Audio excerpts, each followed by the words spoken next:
It's Jeff Breedlove with the American Addiction Recovery Association, and you are listening to Real Talk about addiction and recovery, eliminating the whisper.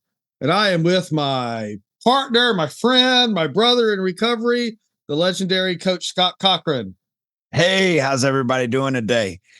EliminateTheWhisper.org is how you find us. That is our organization. That's what we are all about. We are trying to eliminate the whisper, and that's our website. And we are grateful you're listening today. Tell us who we got on today, Jeff. You know, Coach, we are blessed to have two people that I have come to know, my family has come to know, and I consider them to be leaders in the recovery community, but also friends, actually more like family. Sometimes you make those connections. And this is Garrett and Christina Vanderberg, Nick's New Beginnings. And one thing that's impressive about Nick's New Beginnings is, and I'm sure they'll tell you in their story, is they operate both in Nevada and Georgia. And they're making a difference in two states at a deep impact level.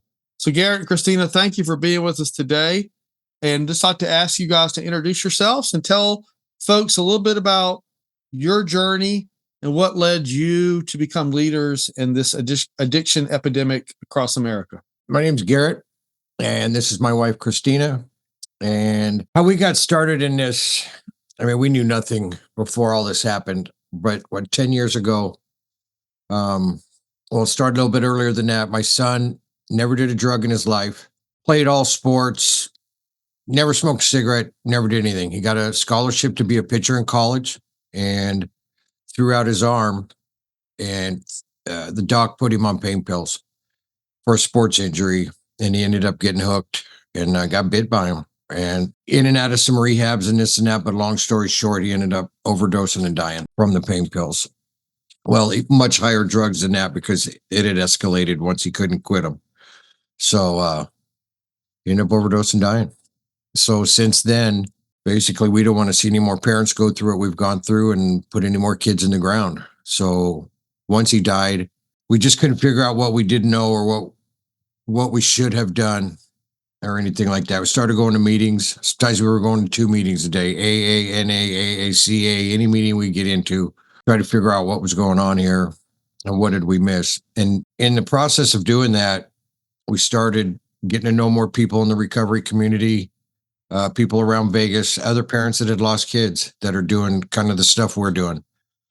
We ended up opening up a sober living house, recovery house in Vegas. It was a house we were living in, and we had moved up to the mountains, and we redid this place so we have 10 beds, and we have 11 guys in there with a house manager, and it's doing amazing things.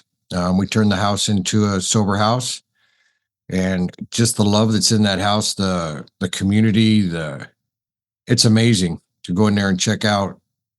Whenever we go back to Vegas, it's a for sure stop, especially Thursday night bonfire meeting, Sunday alumni breakfast. And it's just a good vibe. And guys are coming out the other side and it's working, getting their families back, going out and doing life. So back up about 3 years now, we ended up coming out here to Butts County, Georgia, in Jackson, and just visiting.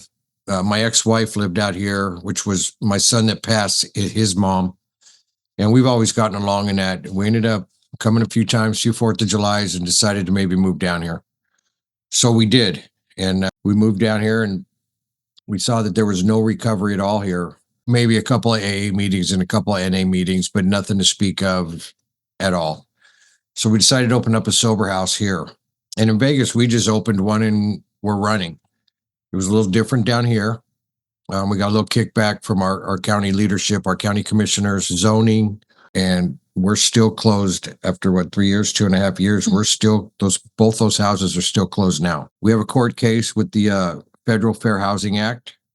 We have lawyers involved in all this. And but in the meantime, while we're waiting for that to go through, we bought a church about 3 or 4 months ago. It's called New Beginnings Recovery Church, and we've just kicking it off the ground, but it's going to have meetings, AA meetings, NA meetings, all recovery Bible studies, women's meetings, men's, whatever, to help people get onto the right path. So that's kind of what we're doing. The church has been open now. We redid the church, made it real comfortable to come inside, and did a little bit of remodeling. And we've been open now about a month. And at this point, right now, we have 2 meetings. We have an all recovery meeting on Monday nights, and we have basically a Bible study on Friday nights with the pastor. And it's an amazing meeting. Anything to add there? Well, listen, that's an incredible journey. Oh, go ahead, Christina. There you are.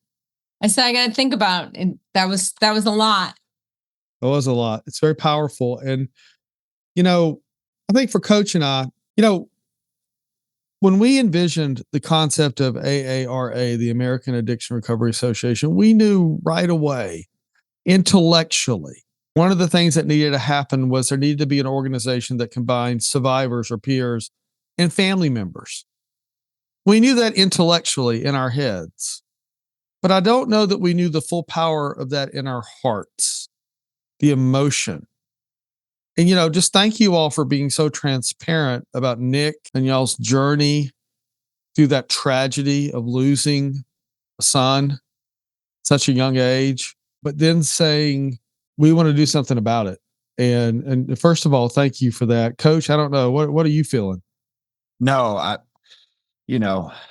when you were talking about the Sunday alumni breakfast that I got to go to, that Jeff and I both got to go to in Vegas, and you said something about the vibe of the place, and it's where recovery was happening. It's where real recovery is going down. But in that building, in that house, there was also a wall in that building, in the house of people that had overdosed and passed away. And that's the driving force. Angels. Yeah, those are angels. Yeah, it was the angel tree, right? Well, that we did angel here wall. at the courthouse. It's our angel wall. Angel wall, that's it. And man, just the people you had in that room, man, it was just a special place. In all walks of life, it wasn't, you couldn't pinpoint where it was coming from or how they got, into trouble with addiction. It was all walks, and the stuff y'all are doing is just amazing to me, and what a driving force that alone was for me. Garrett and Christina, Coach and I had the privilege of giving 5 speeches this past week and the week before across Alabama. And Coach, of course, knows Alabama better than I'll ever know. God's country, baby. God's country. But, during my part of the presentation on one of the PowerPoint slides, I put a picture up of Coach and I in the tunnels in Vegas. And it was evident to me that a lot of folks didn't know about that reality. And I was wondering, I don't think a lot of people across America do. So you honored us, and you can tell the group, and you can talk about the group that you partnered with out there, but tell everybody about this reality going on in Las Vegas every day of folks in the tunnel and how in addiction and mental health, because I don't think most of America knows it, and they need to. Let's just spend a minute. Tell everybody what's going on in Vegas out there. The organization in Vegas is called Shine a Light. And what they do is they go underneath the tunnels. There is, I believe, about 600 miles of underground tunnels under the entire Las Vegas. And it's the storm drains. And what you find is a lot of people with mental illness, with substance abuse, that they've come to isolation, and that's where they go. And Shine a Light is a wonderful organization that we know personally. And we all had the privilege of going with them on that Saturday. And they go every Saturday with the group, and they go underneath the tunnels, and they just give out flashlights, food, water, a bracelet. And they just go and show love to people who are under the tunnels of when they're ready to come out or not ready to come out. They treat the people that are there like people and like human beings that most people have totally disregarded and don't even realize that there's that many people who do live there. They build relationships. It's not like they're dragging them out by the ankles. No, you're coming to rehab. And they just go down there, and it may take them 10 times, 10 different Saturdays seeing someone, and they're finally will talk to them because they're in isolation down there. They're real standoffish. But these guys just go down and, give them a cigarette, batteries for their flashlight, women's hygiene kits, just building a relationship with these guys to let them know you can be comfortable with us. And then hopefully they'll get that phone call. It doesn't matter what time of day or night. If someone calls from the tunnels, the storm drains, and wants out, they'll go and pick them up 2 a.m, whatever. They'll get them picked up, and they have facilities they can be taken to and get the counseling they need, for sure bed, meals, and get them on a path of whatever they feel they need and whatever Shine Light has to offer. And it's just an amazing thing, the whole transition. And you talk to the people that have come from the tunnels, gone through their program, and came out the other side. They're amazing people. A lot of them stay and want to work there to go back and get more people out. I mean, it's just what the culture they've built there is just incredible. You can't, it's hard to explain. And I'll turn it over to Coach for the next question, but let me follow up. First of all, our friends at Shine a Light, they're on social media. They're very, very active on social media. It's Robert Banghart. Robert Banger, the banger himself, Bang Man. Check out Robert and his pages. Look, I'm not saying you can afford $1,000, but send them $5, send them $10. That money's going to go straight to some of those products, and you're going to be given your $5 Venmo out to Shine a Light from their social media, pair of socks, pair of batteries, something to help somebody. But I can't help but wonder, and I would like your opinion on this because I don't really know. But it seems to me like we talk about the broader addiction complexity of addictions. And in Georgia right now, they're debating some gambling bills, expansion of gambling in Georgia.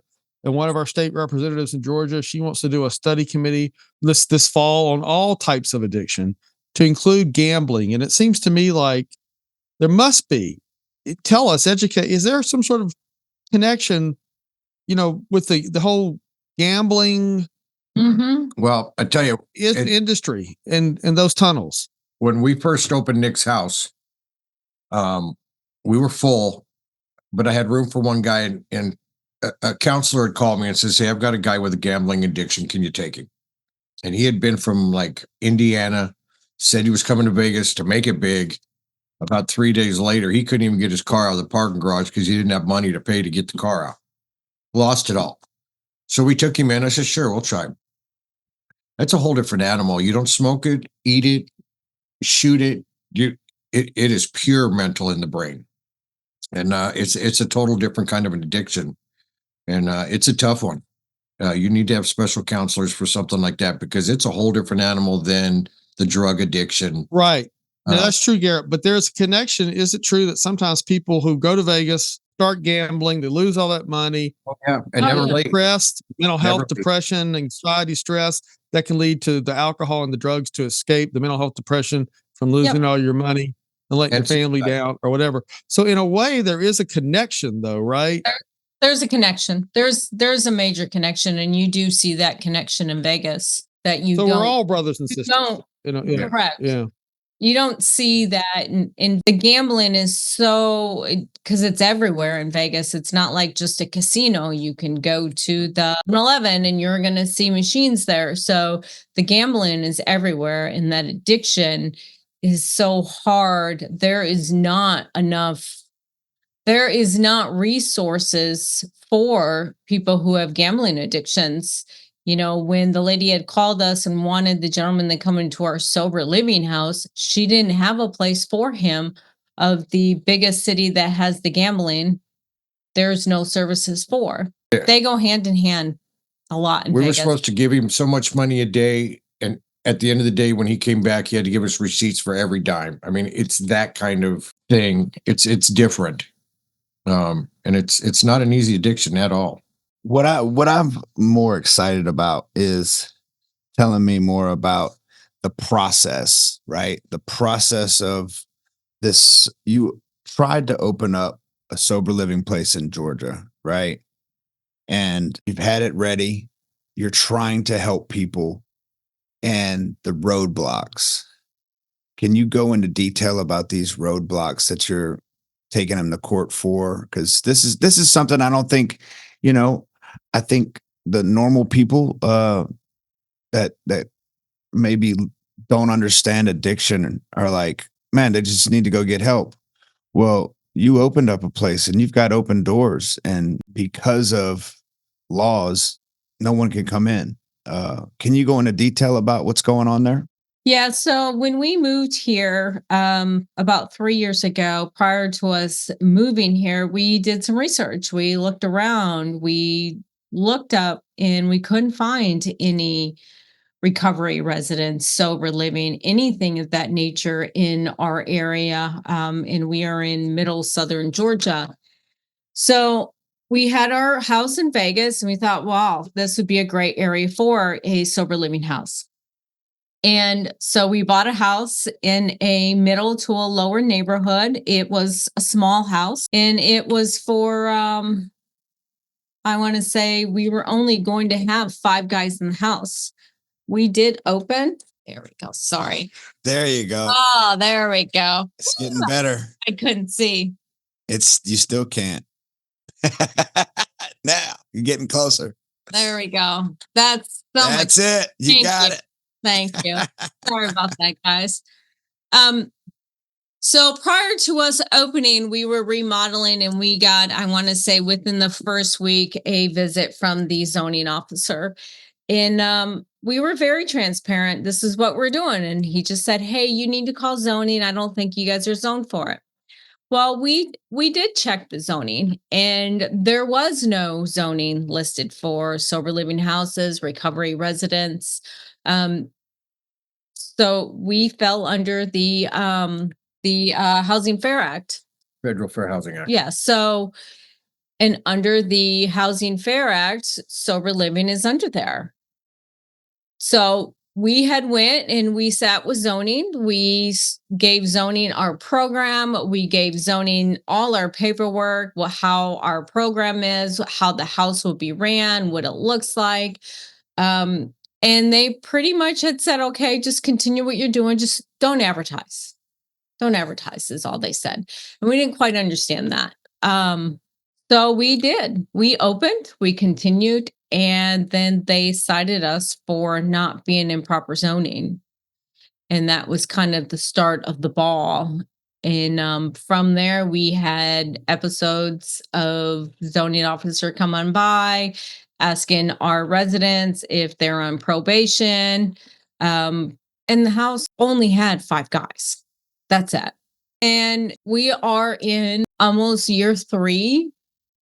We have been to court several times. And at the moment, the house is closed. And they have now chose to make some zoning laws, even though they had no zoning laws. And now the zoning laws is you are required to have a minimum of 3 acres, and also required to all the adjoining lots have to be a minimum of 3 acres.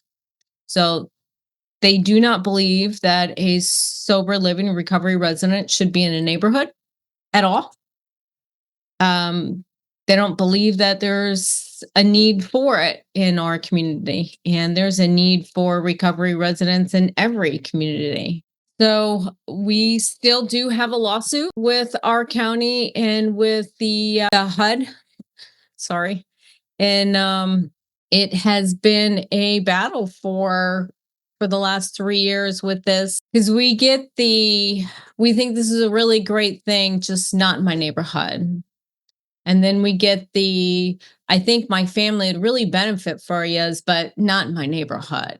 So, Christina, that's extraordinary, because during these 2 or 3 years, Butts County is not exempt from reality. no. And during those 2 or 3 years, there's been cases of addiction. There have been police calls. There have been incidents that probably have put law enforcement officers in Butts County and the city of Jackson in harm's way. And really, that is the fault of these narrow-minded, closed-minded, backward-thinking Overdose deaths. politicians. Thank you. And those Butts County local leaders that are refusing to embrace recovery are responsible for the deaths and the financial realities of those families. And it's a disgrace to the state of Georgia that they will tolerate the crime, they will tolerate everything that goes along with addiction, and they will not embrace the solution that will help the people of Butts County and Jackson, Georgia. And y'all are heroes, and you're not alone. You've got a following on social media, you've got a following in the community. It's not you against them, it's them against a whole bunch of their constituents. Tell folks if they're interested in, following Nick's New Beginnings, especially in the Georgia scenario we're talking about, how do they follow y'all? How do they connect? They can follow us on Facebook on nicksnewbeginnings.org is our website. And we have a Facebook page, Nick's New Beginnings. So they can definitely follow us there. We do pretty good at keeping that updated of what's going on. And CORE is on hold for the moment. And we have some things that we have to walk through. And then we'll see where that takes us. And you have a page for the Las Vegas house too, right? We do. Las Vegas house is Nick's house in Las Vegas. And like Garrett had said, they're doing amazing there. We had no issues in Las Vegas, and it's in a neighborhood. It is in a neighborhood. The neighbors next door is a correctional officer. Oh, it's in other neighborhoods in Atlanta. I mean, up in North Fulton, there's a 600 bed facility in 2 neighborhoods, and it was voted by the city council to welcome it into that community. So, there's places right around Metro Atlanta doing it the right way. And unfortunately, there's some people doing it the wrong way. Let's talk about Nevada again, if we can pivot back to Nevada, because you honored Scott and I with this opportunity to go out there and meet some leaders across the area. But you took us to a lot of really awesome places, but one place does stand out, and that's Mission High School. Mm-hmm. And I think it was the first in the nation. And I want y'all to tell our listeners, because our listeners are coast to coast, a little bit about what Las Vegas did with Mission High School, what it is, and how, again, a success story out there. Tell us about Mission High School. Go ahead.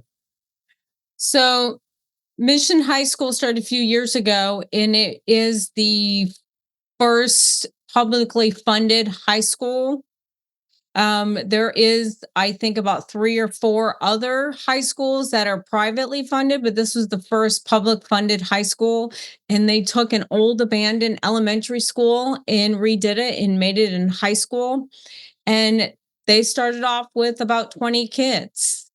And I believe that the start of Mission High School was some professionals that were in the rooms of Alcohol Anonymous and NA that came together, that worked with the school district, that was on the school board, and they started this vision, and it went from there. And like when we went, it was amazing because the kids there have a safe place to be, have a safe place to grow, have a safe place for education that, I think we all tend to forget that education, we think, is a right for everybody to have. And just because that somebody might fall into addiction, they still have that right to that education. And Mission High School is doing amazing with those kids there of graduating and moving forward in their future.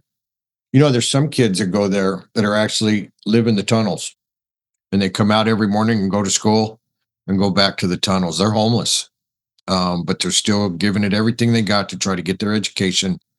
And of course, the school will help them try to get whatever they may be needing or whatever.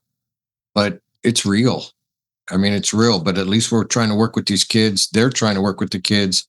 And this whole school, and a couple of the people that were on that board that put that school together also lost kids. Joe Ingles, who you guys met when you were there, he was very instrumental in getting that school opened. So that school's a big deal. And I think it's going to just gradually grow. And I think we need more of them. Yeah, I thought it was incredible. We got to sit in a classroom with a bunch of students. And, after talking to the counselors, what they're doing there, I mean, you're telling me that there shouldn't be one in every city in the country. I mean, even if, recovery is not their, number one, what they were learning there, getting prepared for jobs, for careers. Yeah. It was just incredible. The guidance counselor showing us, how they've had success, where they've found the most success, and that's the next generation, and how important are they to, the future, such a incredible, I mean, that entire trip, man. I mean, you talk about going to the tunnels, seeing that school, going to see y'all's place. I mean, what an incredible trip we had, to see what recovery can do for people, and how sick some people are that, they're unable to get help. But what struck me too, and I want to ask y'all about this. So Vegas is Vegas, Mhm. and I think right next to it is technically another city legally called North Las Vegas, Yeah.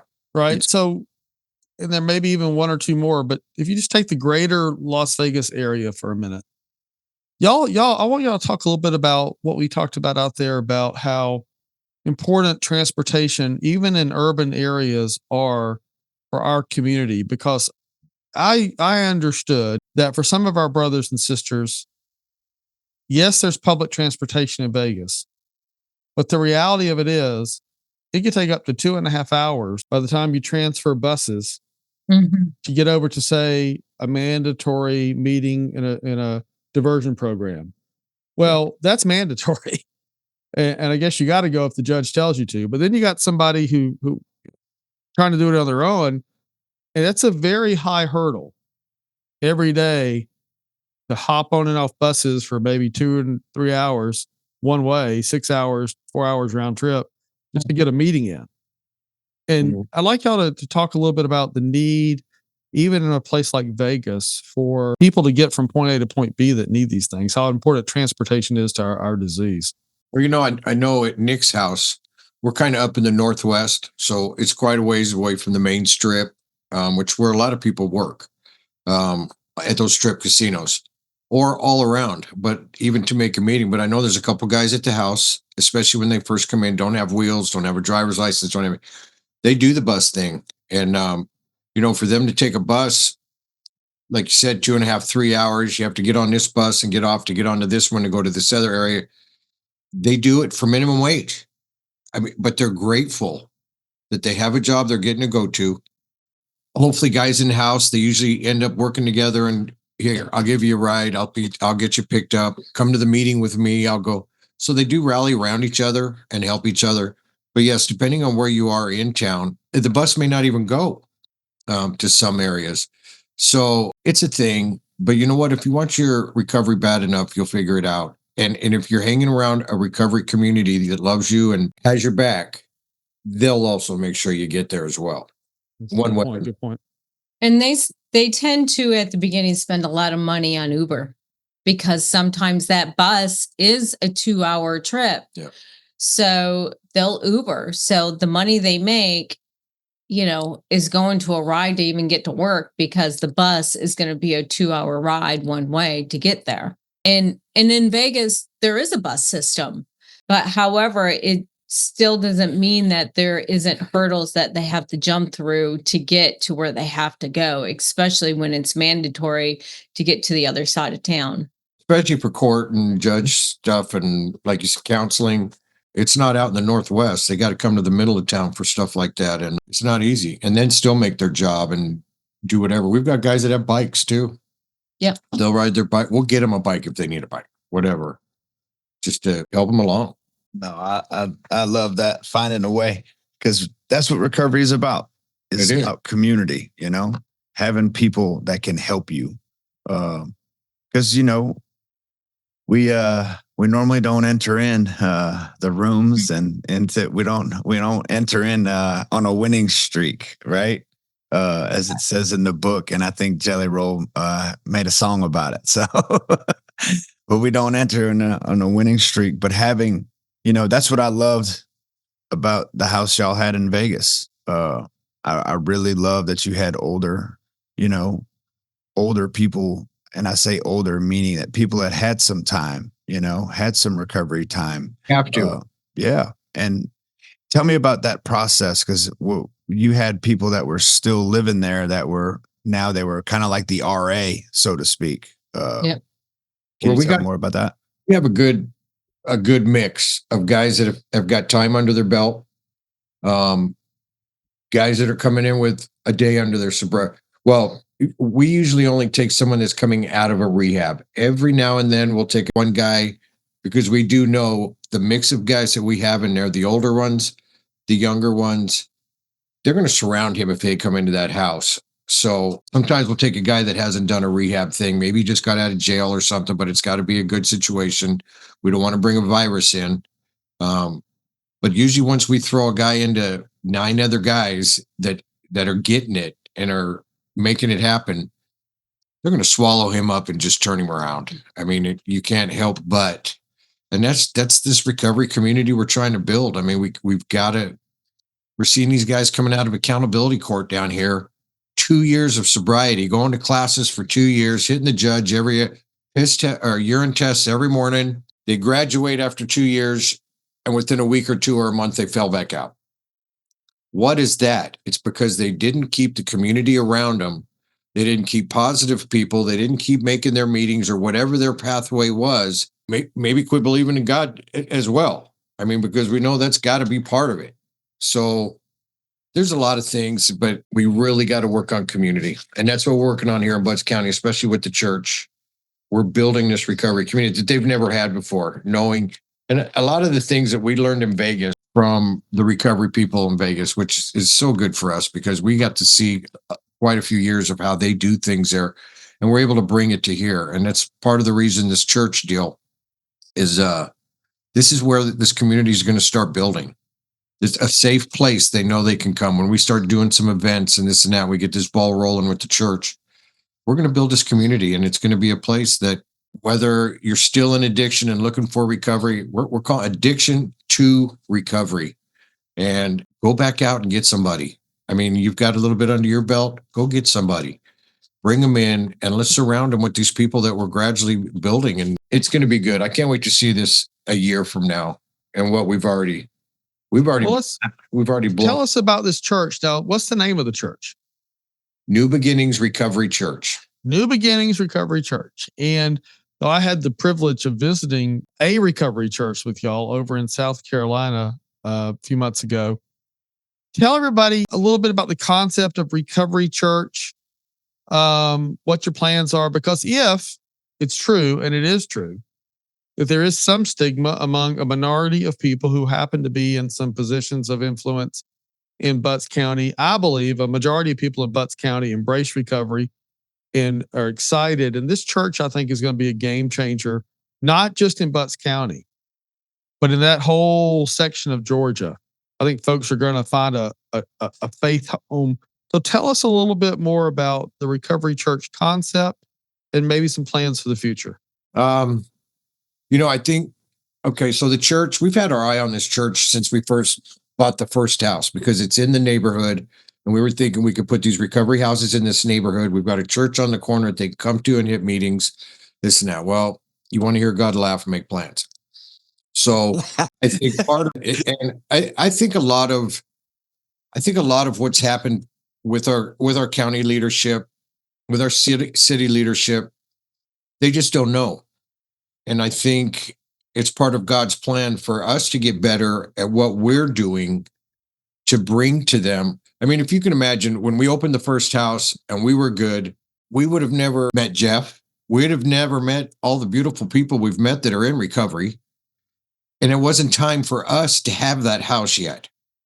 We pretty much feel that way. And as we've grown over the 2 to 3 years and gotten better, gotten to know our community better, our community's gotten to know us better. They see us at all these events. We go to the Rotary. We go to, we're in the Chamber of Commerce. We go to City Council. We go to County Commission. They see us showing up to everything. We want to be a part of it. We want to get to know our community. And we have a niche here kind of that nobody else has or has ever done ever. So a lot of the times when we mention something, we get the deer in the headlights look like, what are you talking about? Trust us, we've seen it work. So this church, I think is going to gradually show the community, and all eyes are on us. I guarantee it, to see what we're going to do here, especially with what they've seen us do over the last couple of years. So, I we're going to get better in order to show them.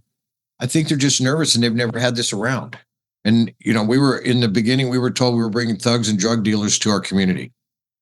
Well, they're already here.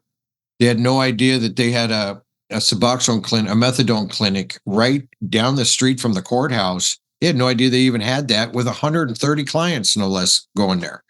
So there's just no awareness. We're gradually bringing awareness, and we're gradually changing the culture. And I think this church is going to help with the meetings. We're going to do meetings in the morning, AA, NA, for the third shift people that are getting off work, the graveyard shift. So they can get off work and hit a meeting, go home and go to bed, just like the guys do when they come to a meeting at night at 7. So men's Bible study, women's Bible study. We're going to try to do some food classes, because we all know when a person comes out of addiction, first thing they want to start hitting is sugar. So they're just changing out one drug for another, really. The monster drinks and all that kind of crazy stuff they're killing themselves with. So maybe some food classes. Some of them maybe not have ever learned how to write a check, or some of them don't even have a driver's license and never did. I had a guy one day at Nick's house in Vegas come home and says, "Man, for the first time, I drove a car that was in my name." You know what? We take that for granted. Yeah. But someone like that was a milestone. When the guy's like in his upper 20s, his parents, he was never taught any of that stuff. So those are things we want to start throwing in there to help them move forward in the direction that they need to take to get their kids back, to get their wife, family back.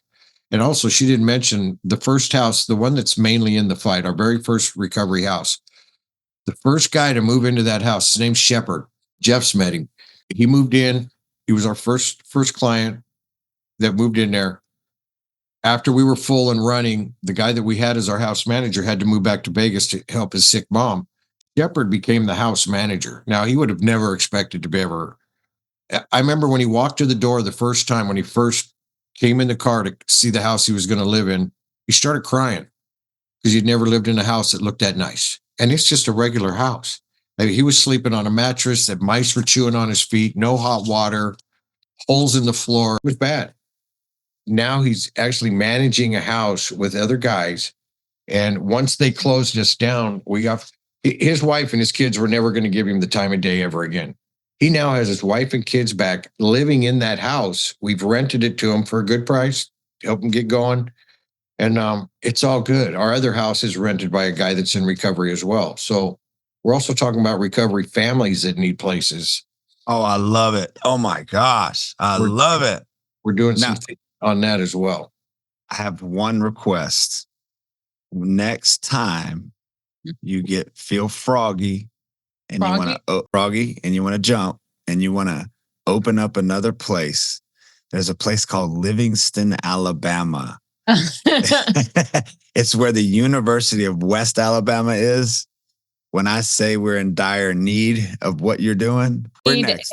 You need a recovery college housing. And start some meetings at your college too if they don't already. They don't. I'm gonna start them. Legit recovery. I hear it. Keep an eye on your players, just like my son with the athletic injury that was put on pain pills. Man, it's sure. And you hear a lot of it. We've watched a lot of things where there's whole football teams that are addicted to pain pills for the rest of their life. They're overdosing, and it all started from a thumb injury in a football game. Yep. Now they're totally full-blown addicts. Right. So I don't know. We just need to keep an eye on, especially our sports kids. Yeah. Oh, they are. Day 2, I told them my entire story, so they know my deal, and I've had great conversations with kids. It's been awesome. Yeah. If you ever need us to come down and do the Reason, which is our program, we'll come and do it for the guys. Come on. Before we go to AARA, I want to go back to the church, New Beginnings. All of those things you were talking about that we take for granted. I think the foundation of those will be that it's in a Christian church, and the whole higher power concept, and how you will also be bringing an opportunity for men and women to get in touch with a higher power, and it may end up being Christ and the Christian path, but wherever it leads them, you're putting this faith foundation down.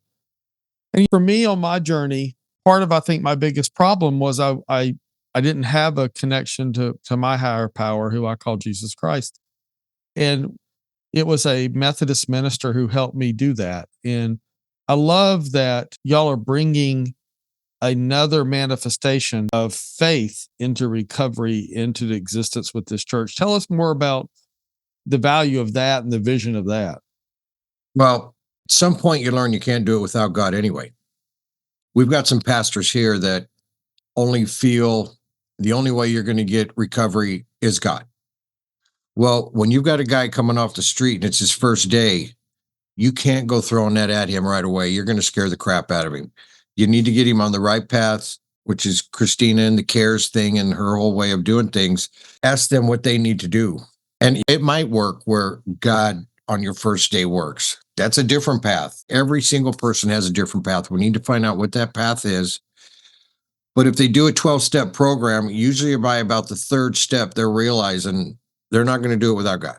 Or he's there somewhere. He's not the light bulb. He's not the universe. He's not this. He's not that.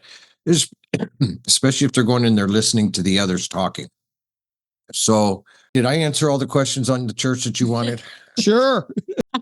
Don't get Let's pivot. Let's go this, and then I know Coach will want to follow up with this, but y'all have blessed Coach and myself because one of the key components to the American Addiction Recovery Association, and by the way, you are listening to the great podcast Real Talk About Addiction and Recovery, Eliminating the Whisper, with your host Coach Scott Cochran. I'm Jeff Breedlove. We got Garrett and Christina Vanderver with us from Nick's New Beginnings, with locations both in Georgia and Nevada.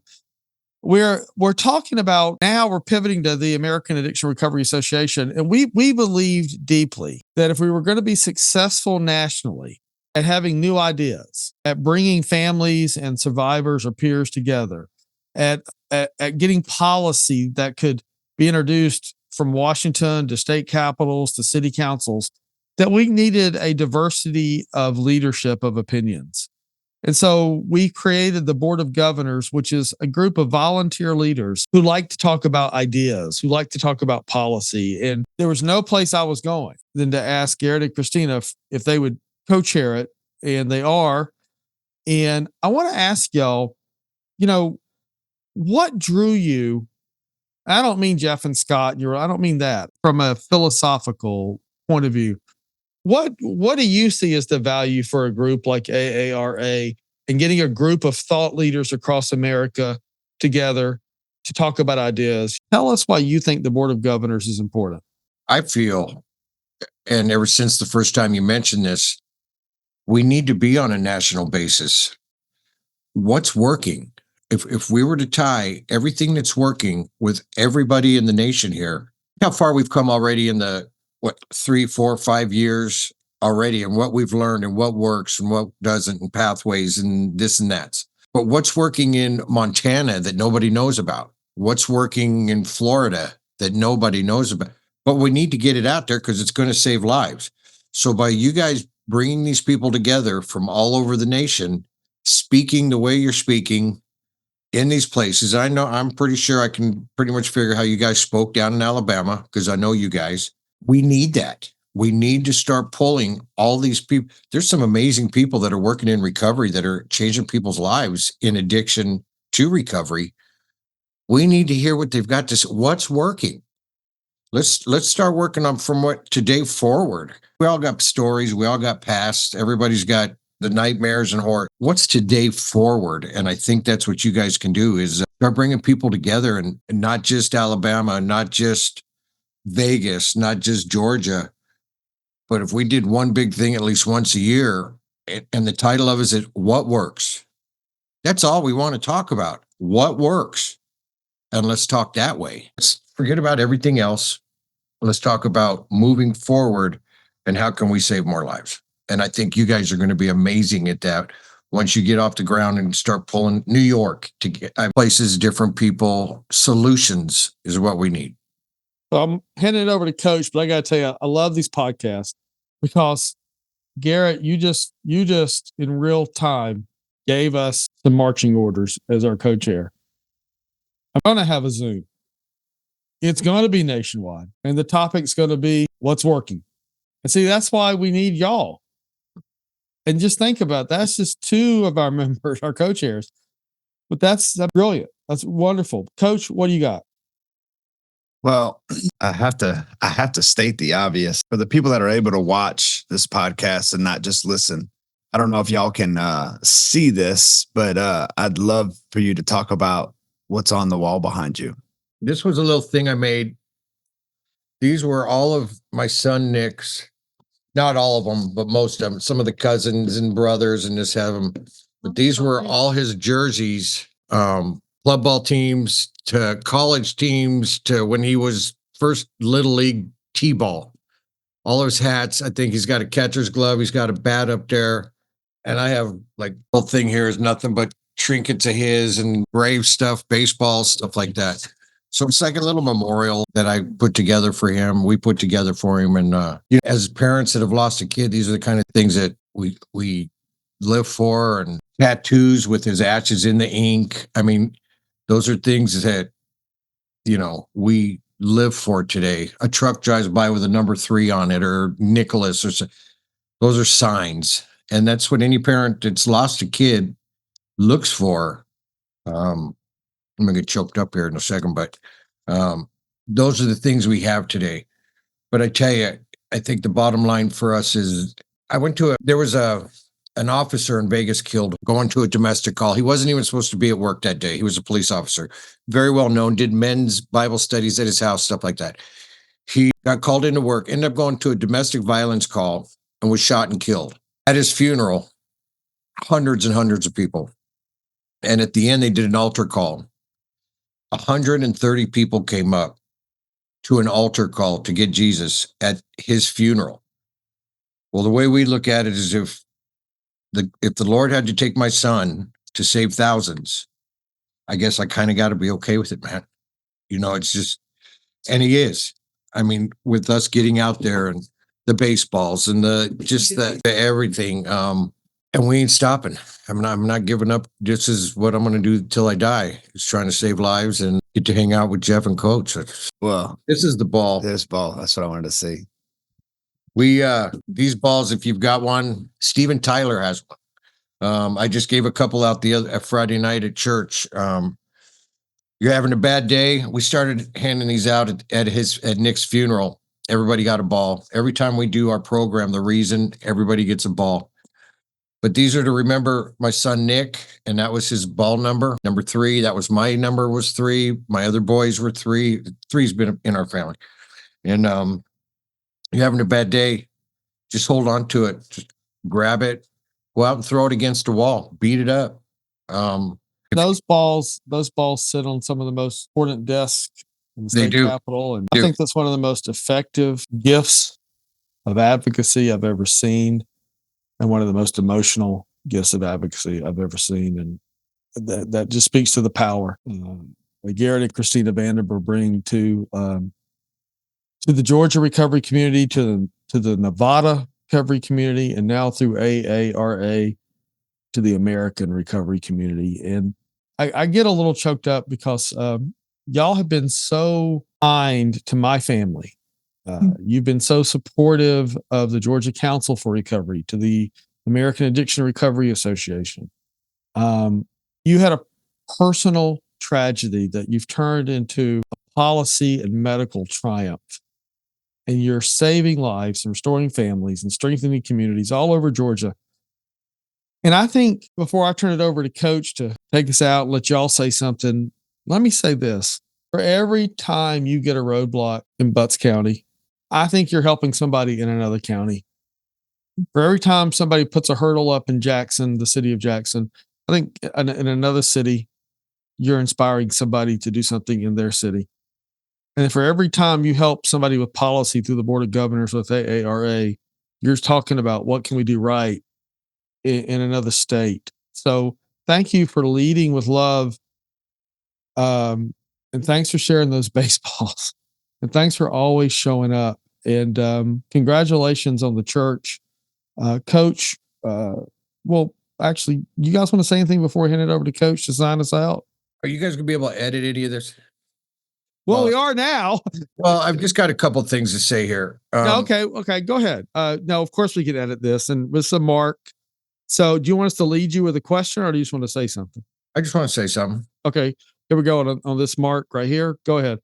For one, Burt Jones is our lieutenant governor, and he's also from Butts County. And for our county leadership to not want anything like this when he's in a position he's in, I think that's going to eventually come out. And maybe that'll help us. Maybe it'll hurt us. I'm not sure. But I got one other thing that's really bugging me too is our county leadership just passed $1 million splosh fund to put in a new dog shelter, $1 million dog shelter. And I'm all about dogs. Trust me, cats, dogs, animals, whatever. $1 million they set aside to build this new animal shelter. I know we've spent probably $70,000-$80,000 in lawyer fees, and I'm pretty sure we can double that with whatever they've spent with their county attorneys fighting us to keep 5 guys out of a bed. So that they've spent this much money, a little over $100,000, to fight us about 5 guys in a bed, but they passed the thing so that the dogs and cats are comfortable in $1 million place. I'm having trouble with that. And I don't know if that's something you guys want to have on this, but it's just the thinking, the culture, the way things happen here. And not even want to sit. We've asked to sit down to the table and what do you guys want to see? This is what we can offer. This is how we can make this happen. We can't even get that. Listen, Garrett, the number one cause of death in Butts County today for people who live in Butts County, 18 to 45, is fentanyl overdose. Fentanyl poisonings and overdoses, which are 2 different things. We know. We've been to the coroner's office times. Listen, we want this on this podcast. We want people in Butts County, Georgia, to show up to every city council meeting in Jackson, to every county commission meeting in Butts County. In public comment time, dominate that public comment time. Get a line out the door for public comment time and ask that question. I mean, my dog is right beside me. I'm all about dogs too.